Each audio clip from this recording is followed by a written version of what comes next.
se retrouve aujourd'hui pour une vidéo organisation lecture. Vous êtes quelques-uns, quelques-unes à m'avoir demandé plus de détails sur comment je m'organise dans mes lectures, comment je m'organise au niveau de mes petits journaux de lecture, de mes applications, etc. Donc j'ai déjà un petit peu parlé de ça il y a quelques mois, mais déjà ça a un peu changé et puis je me suis dit qu'une vidéo spéciale sur ce sujet vous intéresserait peut-être, en tout cas intéresserait les quelques personnes qui sont venues me voir.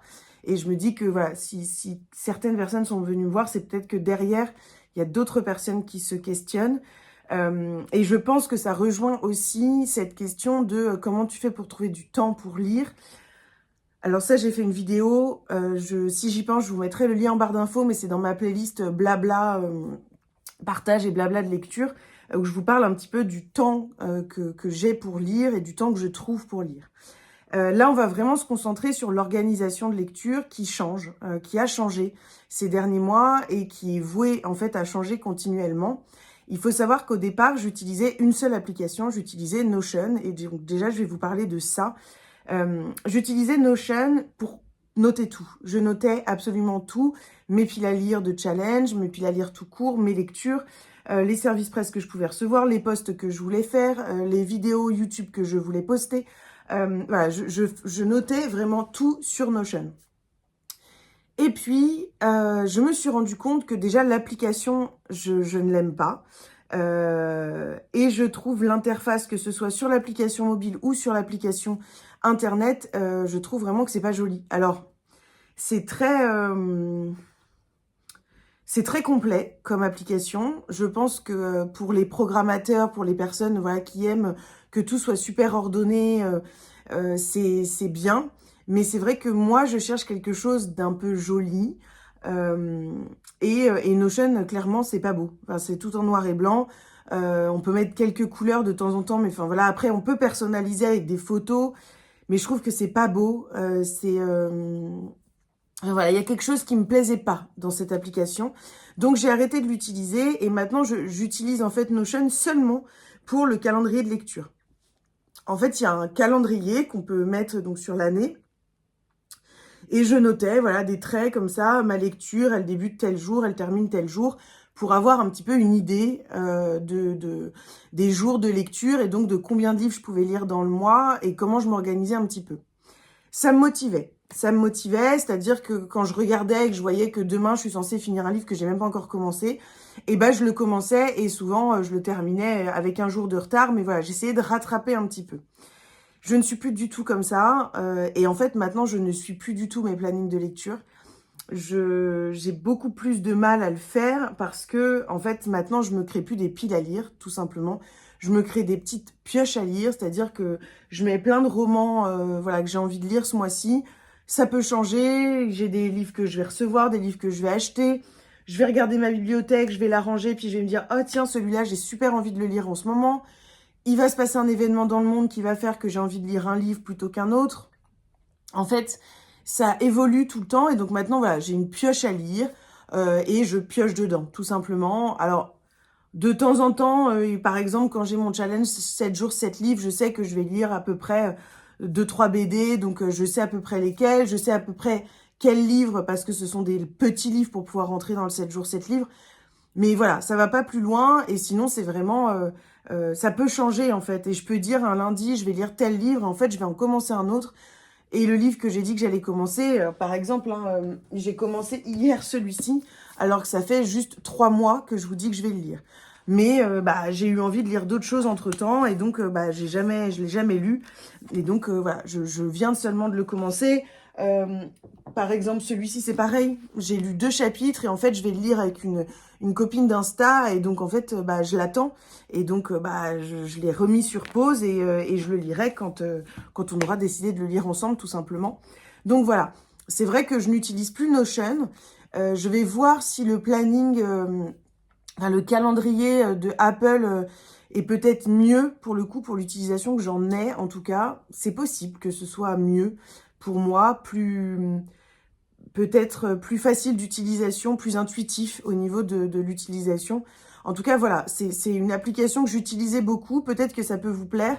Je ne l'utilise plus du tout, mais je voulais quand même vous en parler, vous en dire quelques mots, parce que ça va aussi avec mon organisation. Voilà, c'est plus du tout...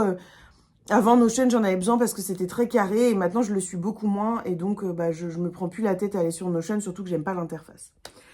Voilà pour ça. Une autre application que j'utilise, et pour le coup je l'utilise beaucoup, c'est Numbers. Ça ressemble un petit peu à Excel. Pour moi, c'est plus joli. Et c'est une application qui, je crois, est exclusivement chez Apple, mais j'imagine que vous pouvez trouver un équivalent chez Windows et les autres systèmes d'exploitation. Et en fait, je vous mettrai des petites affichettes, mais Numbers, j'ai 2 pages. J'ai deux fichiers différents. J'ai un fichier lecture et j'ai un fichier partenariat Service Presse. Et donc, dans le fichier partenariat Service Presse, il y a vraiment tous les SP que j'ai reçus depuis le début de ma chaîne. Et donc, je note le titre, la date de sortie prévue, la date de réception, et puis s'il est lu et s'il est chroniqué. Et je mets en couleur si c'est lu, chroniqué. Enfin voilà, en fait, chaque étape, je mets en couleur pour voir un petit peu là où j'en suis.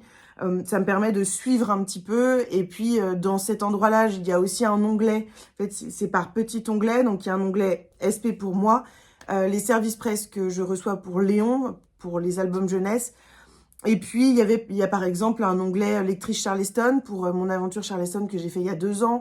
Un onglet pour les voix de Hurlevent. Ouais, il y a des petits onglets comme ça pour des partenariats un petit peu différents sur l'année. Et puis sinon, je regroupe un peu tous mes SP là. Alors parfois, c'est pas à jour.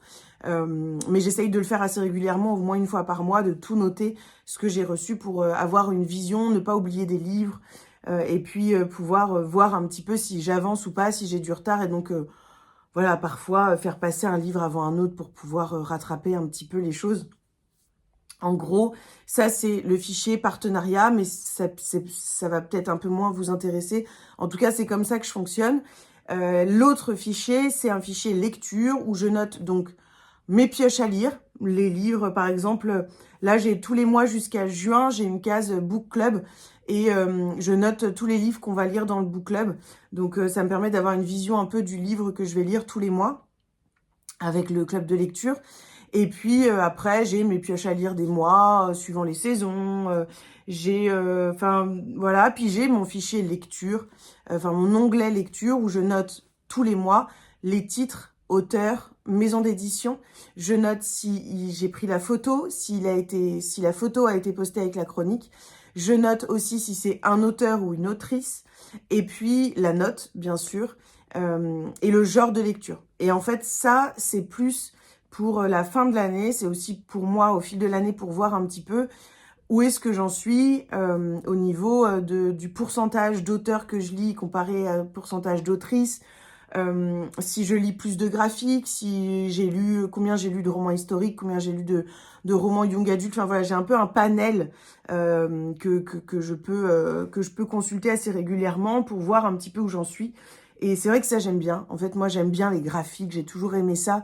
En psycho, j'avais eu une super note à mon mémoire sur les statistiques. Je trouvais ça hyper intéressant. Puis j'aimais bien faire des fromages, là, des espèces de camembert avec les pourcentages de choses et rentrer un petit peu des données. Enfin, c'est quelque chose qui me plaît, donc je le fais. Après, avant, il y avait plein de catégories et j'ai vraiment rétréci en fait à ce qui m'intéresse moi. Et ce qui m'intéresse moi, c'est savoir le pourcentage d'auteurs et d'autrices, savoir un petit peu dans quel format je lis aussi. Je note le format, si je lis sur liseuse, si j'écoute en audio, si je lis sur papier. Et puis le genre de lecture pour voir un petit peu où j'en suis. Voilà, c'est vraiment ça qui m'intéresse. Peut-être que je vais rajouter aussi une catégorie auteur étranger français, mais en fait ça c'est toujours compliqué parce que je sais jamais en fait. Il y a plein d'auteurs qui sont d'origine étrangère mais qui sont français. Et donc qu'est-ce que je mets en avant? Est-ce que je mets leur origine, le fait qu'ils ont vécu pendant plusieurs années dans un pays et qu'ils écrivent sur ce pays, ou est-ce que je mets en avant le fait qu'ils soient français? Enfin voilà, ça me perd toujours un peu et donc je préfère ne pas catégoriser. Parce que pour moi c'est pas figé et donc voilà, ce serait un peu compliqué de mettre à chaque fois français et autres. Enfin, ça m'intéresse pas, c'est pas ça que je veux savoir. Donc voilà pour les applications que j'utilise un peu au quotidien en fait pour m'organiser dans mes lectures. Et ensuite j'ai plusieurs carnets. Alors j'ai vraiment plusieurs carnets pour le coup et je vais vous montrer un petit peu tout ça. Déjà, on va rester dans les lectures à proprement parler. Cette année, j'avais donc pris le Simple Bullet 2023. Je voulais que ce soit un carnet de lecture. Et puis en fait, je me suis rendu compte au fil de l'année que je note toutes mes lectures sur Numbers, qu'en fait, je n'ai pas besoin forcément d'un cahier de lecture, ou en tout cas pas dans ce format-là. Et donc, je vais un petit peu adapter, mais c'est un peu pour vous montrer ce que j'en avais fait. Hop. Je notais ici tous les services presse que je recevais, donc la date de réception. Hop, je notais ici, j'avais un peu une vue de ce que je voulais poster, à quel moment. Hop, ça c'est par exemple quelque chose qui va rester. Voilà, noter quand j'ai des idées de posts, par exemple blabla à poster. Quand j'ai des idées de vidéos YouTube que je veux poster tel jour, je le note à cet endroit-là. Et puis voilà, l'année dernière, je notais donc tous les services presse reçus. Je notais ma pile à lire du mois, le challenge 7 jours 7 livres avec les livres que je voulais lire pendant ce challenge. Et puis tous les livres lus en février que je cochais quand ils étaient chroniqués. Mais vous voyez, ça, j'étais pas 3 jours. Et puis voilà, je faisais des petits dessins où je notais un peu mes lectures. Voilà, en gros, mon organisation, l'organisation que j'avais dans ce carnet, qui a évolué parce que, en fait, rapidement, je me suis rendu compte qu'il y a plein de choses dont je n'avais pas besoin. Par exemple, noter les SP, j'en ai pas besoin, vu que je les note sur une application que j'ai tout le temps avec moi. Et donc, ça faisait un peu doublon. Et voilà. Donc, je me suis mis plutôt à mettre, par exemple, la pioche à lire du Marceau féminin. Je me suis surtout concentrée là-dessus. Et puis, à la fin, pour le coup, vraiment, je ne notais plus grand-chose. Et donc, cette année, donc là, c'était la version Bullet. Et cette année, j'ai décidé de faire autrement. J'ai décidé de faire autrement et d'avoir, en fait, 2 carnets. Donc, il y a un peu la même chose, c'est le simple, mais en format semaine. Vous allez voir la différence. Donc, c'est My Agenda, hein, la marque. Je vous mettrai le lien en barre d'infos. La différence, c'est que la semaine ne se présente pas pareil. Donc, on a toujours, en début de mois, 2 colonnes to-do list. On a une feuille plutôt blanche avec des petits points, un petit bullet journal. On a toujours le calendrier. Et puis, la semaine ne se présente plus avec 4 jours, 3 jours, voilà, ici. On a vraiment tous les jours de la semaine notés ici. Et puis, ici, to-do list et ligne, voilà. Donc, je vais vous montrer la différence. Hop. Voilà, la différence, elle est là. Et moi, maintenant, je le prends comme ça. Et je le prends comme ça parce que, en fait, je me suis rendu compte que ce dont je manquais, c'était de pouvoir réfléchir un peu et planifier ce que j'ai besoin de faire dans la semaine pour mes lectures et pour les réseaux sociaux. C'est ça qui me manquait, c'est ça que j'avais envie de faire, en fait, tout simplement, noter les vidéos que j'ai envie de tourner, etc. Et en fait, je me suis rendu compte que m'imposer un jour de tournage, un jour pour faire des photos, etc., ça m'intéressait pas. Je le fais un peu quand j'ai envie, et en plus, là, bon, ma vie va quand même beaucoup changer avec l'arrivée de bébé. Et donc, je me suis dit que j'allais m'organiser autrement. Et donc, ce que je compte faire, mais je vais voir un petit peu, j'ai encore un tout petit peu le temps de réfléchir, c'est que j'aimerais noter ma pioche à lire, déjà, du mois, avec également donc la pioche à lire du 7 jours 7 livres, par exemple, ou, enfin voilà, les livres que j'aimerais lire. Peut-être noter les livres que j'ai lus, mais en fait, cette page-là, elle est encore en pleine réflexion de ce que je pourrais noter. Est-ce que je fais une petite to-do list de ce que j'aimerais faire dans le mois? Voilà, je sais pas trop, je vais voir. En tout cas, au niveau d'ici, c'est très facile. Je vais pouvoir noter, par exemple, les vidéos que je veux poster et quel jour. Donc, voilà, dans la date correspondante. Je peux aussi noter le post Canva que je veux sortir. Peut-être mes posts de la semaine ou mes Reels. Enfin, voilà, essayer d'organiser un petit peu les posts de la semaine. Pourquoi pas mes lectures? Mais en fait, voilà, je vais voir si j'en ai besoin. Mais c'est vrai que je planifie moins mes lectures, donc je ne suis pas sûre. Et puis ici, ce sera de noter mes tâches de la semaine et les livres que je veux lire. Donc, ce sera vraiment ma petite pioche à lire de la semaine. Par exemple, ici, ma petite pioche à lire de la semaine. Et puis ici, les tâches que je veux accomplir. les vidéos à tourner, les reels à tourner, les photos à faire. Et comme ça, j'ai tout au même endroit. Et voilà, après, c'est voué à changer, mais ça risque d'être mon organisation cette année avec donc le My Agenda version semaine. Donc, c'est le simple version semaine. Et moi, il est dans une magnifique jaquette en cuir qui est juste trop, trop belle. Et en fait, pour compléter ça, parce que j'aime quand même les journaux de lecture, je ne sais pas encore exactement comment je vais l'organiser, mais j'ai reçu également ce magnifique notebook de My Agenda, qui est juste trop, trop beau. J'adore la couleur, j'ai vraiment très bien choisi. Et donc ici déjà, j'ai noté tous les livres lus depuis que je note ça sur des applications. Donc j'ai tous les livres lus en 2020, en 2021, en 2022 et en 2023. Enfin, en 2023, je suis en train de le terminer. Donc vous voyez, il y a vraiment tout qui est noté. Et puis j'ai commencé à noter également les livres que j'ai lus avant 2020. Donc c'est une toute petite partie, là c'est les romans jeunesse, young adult. Autant vous dire que les 2 pages vont être remplies quand je vais aller chez mes parents et que je vais lister tout ce que j'ai lu chez les parents. Et ici, les romans, livres lus avant 2020, romans adultes et essais. Pareil, là j'ai noté vraiment certains que j'ai lus à l'école, mais pas tous. Certains que j'ai lus dans les dernières années, genre 2018, 2020. Mais en fait, il en manque plein, mais j'ai plus forcément les titres, j'ai plus l'idée. Il faut vraiment que j'aille chez mes parents et que je regarde les livres. Que je fasse peut-être aussi un petit tri à la maison pour voir ce que j'ai lu avant. Mais ça risque d'être un peu long, voilà. Et pour le coup, je ne peux pas vous dire ce que je vais faire du reste des pages. Alors, je vais en garder, je vais par exemple garder tout ça pour noter les futures lectures que je vais faire les années prochaines. Mais peut-être que je vais aussi utiliser une partie pour noter par exemple le book club, donc voir un petit peu les pays dans lesquels je suis partie depuis le début et le livre correspondant. Je vais peut-être organiser certaines choses dans ce petit carnet de lecture.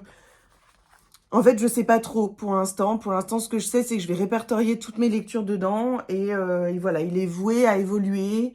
Je vais réfléchir un petit peu à ce que j'ai envie d'en faire, mais j'ai pas envie de le gâcher parce que je le trouve trop beau et donc je vais voir un peu voilà ce que je fais de ce carnet, mais ça va être en fait mon journal de lecture papier pour le coup, donc je vais voir un petit peu comment est-ce que je l'organise et comment est-ce que je le décore surtout.